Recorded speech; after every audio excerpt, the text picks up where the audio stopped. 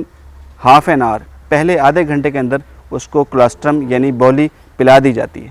یہ سب سے امپورٹنٹ چیز یہ ہے کہ بچے کو پیدائش کے فوراً بعد بولی کا ملنا بہت ضروری ہے. عام طور پہ ایک مسکنسیپشن یہ بنا ہوا ہے, لوگ یہ کہتے ہیں کہ جب تک گائے میلا نہ پھینک دے اس کو بولی نہیں دینی چاہیے. یہ بالکل غلط بات ہے. بچے کے پیدا ہوتے ہی اس کو بولی دینی چاہیے اور جو ٹائم پیریڈ گزرتا جاتا ہے پیدائش کے بعد اس طرح ان اینٹی باڈیز جو کلوسٹرم کے اندر موجود ہوتی ہیں اس کی ایبزارپشن انٹسٹائن میں کم ہوتی چلی جاتی ہے. اس لیے پہلے آدھے گھنٹے میں اس کو بولی پلانی ہے. اس کے بعد اس بچے کا ہم وزن کرتے ہیں تاکہ اس کا یہ برتھ ویٹ ہے اور اس کا برتھ ویٹ جو ہے وہ ریکارڈ رجسٹر میں ریکارڈ کر لیا جاتا ہے. اس کو برتھ ویٹ ریکارڈ کرنے کے بعد بچے کو اگر سردیاں ہیں تو گرم ماحول میں رکھا جاتا ہے, ایسی جگہ پہ جہاں پہ پراپر بیڈنگ ہو اور نیچے پرالی بچھی ہو, ماحول گرم ہو, ہیٹر لگے ہوں اور یا بھٹی جل رہی ہو, اس ماحول میں اس کو رکھا جاتا ہے تاکہ بچہ جو ہے اس کو کمفرٹیبل انوائرمنٹ ملے, کمفرٹیبل ماحول ملے. اس ماحول میں آنے کے بعد اس بچے کا پھر جو ہے ہم یہ کرتے ہیں کہ اس کی نیول جو ہے وہ اس کو نیول کو جو ہے ٹنکچر آئیڈین کے اندر ڈپ کیا جاتا ہے, اس کو کاٹ دیا جاتا ہے اور پھر جو ہے اس بچے کا برتھ ویٹ ہو چکا ہے, اس کی نیول اینٹی سیپٹک میں جو ہے وہ اینٹی سیپٹک کر دی گئی ہے اور اس کا جو ہے کلوسٹرم اس کو پلا دیا گیا ہے. اس کے بعد اس کو اچھی بیڈنگ اور اچھی انوائرمنٹ کے اندر رکھا جاتا ہے. ماں کو اس سے سیپریٹ ہم لوگ, چونکہ ہمارا 0 ڈے پر ویننگ سسٹم چل رہا ہے اس لیے ماں کو اس سے الگ کر لیا جاتا ہے. بچے کو کلوسٹرم بھی جو ہے وہ فیڈر کے ذریعے دی جاتی ہے. 15 دن کی جب بچے کی عمر 15 دن ہو جاتی ہے اور جب بچے کی عمر 15 دن اس کے بعد اس کی ڈی ہارننگ کی جاتی ہے, یعنی اس کے جو ہے سینگ جہاں سے نکلنے ہوتے ہیں وہ جگہ واضح ہو جاتی ہے. اس واضح جگہ کو الیکٹرک ڈی ہارنر کے ذریعے اس کی ڈی ہارننگ کی جاتی ہے اور پھر ساری عمر اس کے جو ہے سینگ نہیں نکلتے. ڈی ہارننگ الیکٹرک ڈی ہارننگ کے بعد اس کے ارد گرد ویزلین لگا دی جاتی ہے تاکہ اس کی جو ہے وہ جو بڈ ہے وہ اس کے ارد گرد جو ہے وہ اس کی سکن نہ جلے. اس کے بعد جو فیمیل ہوتی ہیں بچڑیاں, ان کے جو ایکسٹرا ٹیٹس ہوتے ہیں, جو تھن 4 تھن کے علاوہ جو تھن ہوتے ہیں ان کو سرجیکلی ریموو کیا جاتا ہے, ان کو کاٹ دیا جاتا ہے بلیڈ کے ساتھ اور وہاں پہ جو ہے وہ پوٹاشیم پرمینگنیٹ لگا دی جاتی ہے. یہ 2 بہت اہم پریکٹسز ہیں جو کہ کاف سیکشن کے اندر انجام دی جاتی ہیں اور جس پر گورنمنٹ بہت زیادہ سٹریس دے رہی ہے کہ میل اور فیمیل دونوں کی 100% ڈی ہارننگ کی جائے. جو جانور ڈی ہارن ہوتا ہے, جس کے سینگ نہیں ہوتے, اس کی قیمت بھی زیادہ لگتی ہے مارکیٹ میں بجائے اس کے جس کے سینگ ہوتے ہیں. اس لیے ڈی ہارننگ اس کی جو ہے وہ بڑی امپورٹنٹ ہے. ایکسٹرا ٹیٹ ریموول اس کا بڑا امپورٹنٹ ہے. اور اس کے علاوہ جو ہم اس کو دودھ پھر فیڈر کے ذریعے جو دودھ دیتے ہیں وہ اس کو 10% آف باڈی ویٹ کے حساب سے دیتے ہیں. مثلا اگر ایک بچہ 20 kg کا ہے تو اس کو جو ہے وہ 2 لیٹر دودھ دیا جائے گا, 1 لیٹر صبح دیں گے اور 1 لیٹر شام دیں گے. اسی طرح ہم اس کو 12 ویکس ہم نے جو ہے 12 ویکس میں اس کو جو ہم نے وہ ویننگ کرنی ہے, دودھ ختم کرنا ہے. پہلے 6 ہفتے ہم اس کا دودھ بڑھاتے ہیں, پہلے 6 ہفتے دودھ بڑھتا ہے, 7ویں ویک پہ وہ کانسٹنٹ ہو جاتا ہے اور 7ویں سے لے کے 12ویں ویک تک وہ اس کو ڈیکریز کیا جاتا ہے اور اس طرح اس کی جو ہے وہ ہم کرتے ہیں, اس کی ویننگ کر دیتے ہیں. اس کے ساتھ ساتھ کاف سٹارٹر اس کو دیا جاتا ہے. پہلے 6 ہفتے بچہ دودھ زیادہ پیتا ہے, کاف سٹارٹر کم کھاتا ہے. آہستہ آہستہ کاف سٹارٹر کی مقدار بڑھتی جاتی ہے, دودھ کی مقدار کم ہوتی جاتی ہے اور اس طرح جو ہے یہ ہم ویننگ 12ویں ویک پر وہ بچہ 300 سے 400 گرام تک کاف سٹارٹر انٹیک کر رہا ہوتا ہے. 12ویں ویک پہ دودھ ختم کر دیا جاتا ہے. اس کے علاوہ جو ہم اس کو دودھ پلاتے ہیں, سردیوں کے اندر اس کو گرم کیا جاتا ہے, 40 ڈگری سینٹی گریڈ تک اس دودھ کو گرم کیا جاتا ہے اور پھر اس بچے کو پلایا جاتا ہے تاکہ اس کے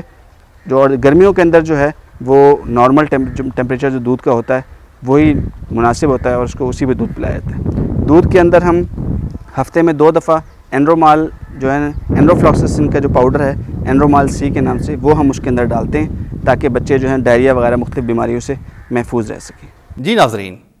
جیسا کہ ڈاکٹر عادل نے بچڑوں کی پرورش کے بارے میں تفصیل سے بتایا, اب آپ کو ڈاکٹر عزیز الرحمان بچڑوں کی جسمانی نشو و نما اور سیمن کی پیداوار کے بارے میں بتائیں گے. ہم یہاں پہ منتھلی ویٹ کرتے ہیں, منتھلی ویٹ کے بعد منتھلی باڈی میجرمنٹ کرتے ہیں جس میں کہ اس کے ٹیسٹیکل جو ہے اس کی لمبائی اور چوڑائی کا ممیز کرتے ہیں, کیونکہ اس کی ٹیسٹیکل کی گروتھ ہے اس کی سیمن پروڈکشن کے ساتھ ڈائریکٹ لنک ہوتا ہے.